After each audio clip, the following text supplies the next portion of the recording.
Hello, Fright fans, and welcome to my Crypt. I am your host, Slam Tilt. Now, can I turn Slam Tilt into a silly pun? Slam Tilt, Slam... Can't think of anything. So, this is Tales from the Crypt, the legendary remake. That's what I'm calling my games now, legendary remake. Because all of these classic games are being remade, which means I'm writing the entire script from scratch, every single word, entirely new sound design, new rules, new features, new this, that, and the other. I'm even doing new inserts. I mean, all these inserts have been redone, including a new feature here called Play Dead, which I'll talk about later. And all of these inserts are all LEDs as well, so they all change color, which adds a great deal of atmosphere to this game. So, here we have a remake. Now, why did I do a remake? Well, the original game, created by Data East, is of course made 100,000 years ago. It's as old as the Crypt Keeper himself. And the problem with that is the sound quality of those games back in the 90s, because they had a terrible, short, tiny little amount of memory to use. So the sound quality was very poor, the music was kind of repetitive, and there was very little of the Crypt Keeper in it. He only had a few lines, and it became very quickly irritating when you heard the same lines over and over again, and that annoying cackle. There's so much more to the Crypt Keeper than what appeared in the original Data East game.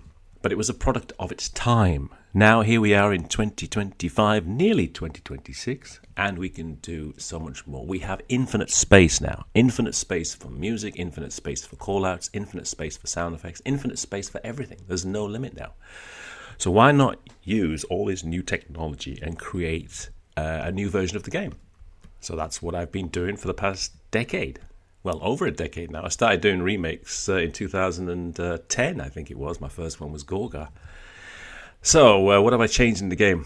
Well, as you can see, the wireform ramps are all powder-coated, which looks so much better, because there's a lot of ramps in this game, and if they're all the same silver, they kind of get lost. You need to track the ball. And because the ball's silver, traveling across a red ramp, you can track the ball a lot easier. But if it's a silver ball moving across a silver ramp, with all this congestion, it's difficult to track. And this is like a cellar scoop now, which is more accurate to the actual theme. And the multi-ball has multiple ways to start, and multiple music can play, not just the Thriller Michael Jackson one that you've heard. There's multiple different songs that can play for multi-ball. These inserts have been changed as well. Before, it just says werewolf with nothing on it. A big empty light with just werewolf on it. And this one just said Frightmare, so I just added a graphic, which is much better, I think. So, yeah, the rules have all changed. It's still the same. These are all still the same inserts. I've just redone them. So some of them actually play out a full story. Some of them are just things like collect the extra ball, like the left kickback thing, which plays like a bowling ball. It just bowls the head down a thing. And if you listen carefully, the sound of the skull as it travels down the bowling alley towards the pins is Skeletor from He-Man, Masters of the Universe. It's his laugh. So the game is all about the Crypt Keeper. And the Crypt Keeper is by far the biggest personality to ever appear in a pinball game. By far. There's nobody more crude, more vulgar, more funnier than the Crypt Keeper himself, and his personality is completely in this game now. And to get his quotes, all I've done is I've just gone on YouTube and I've just watched every episode of Tales from the Crypt that I could find, and there's quite a lot on there, but I focus on his monologues at the beginning and at the end. And so this game is just crammed with hundreds and hundreds and hundreds of new quotes, which are more accurate to his personality than it was in the original Data East game. And I haven't really done much with the room, really. I did have this as a crypt once upon a time, but I changed it back to just a regular game room with a stone floor. I haven't really done anything with the cabinet either. The cabinet's the same, and there's normally a thing there that you fire the thing with, like a door handle thing, which I got rid of and just put a fire button there, because I didn't have the model. Simple as that. I just didn't have the model. So yeah, what really stands out in this game now, the remake, is the use of Future Pinball's absolutely spectacular lighting, which really brings this game to life.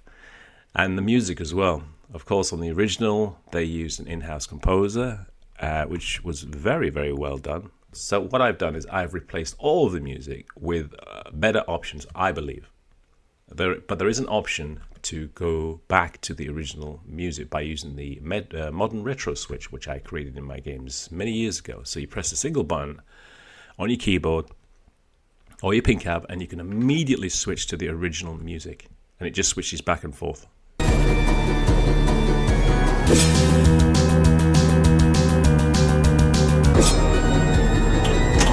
We come now to one of my favorite items.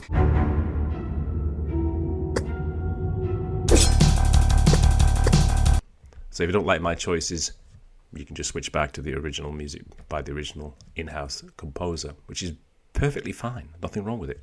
It's just that I prefer certain tracks for certain things, like the Thunderstorm that you saw in the last video. To add a great deal of atmosphere to the Thunderstorm mode, I just simply picked a piece of music from the Amityville Horror. This'll kill ya.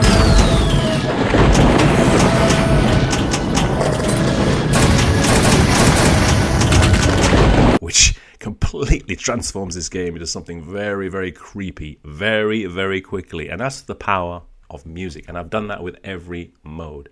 I've tried to make them all stand out, all be a little bit different, all have their own little personality. So the game doesn't feel like what I call a flatline code, where the game feels the same all the way through, like most modern games are all flat lines.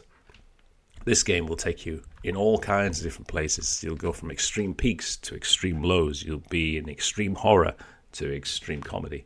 You'll go in all kinds of directions, which is what I wanted to do. So what I'm going to do, this is what I call a closer look video. And in the next video, I'll do a commentary and I will play several games where you can get an idea of what's actually in this thing. Because it is a much, much bigger than the original. There's so much more to it.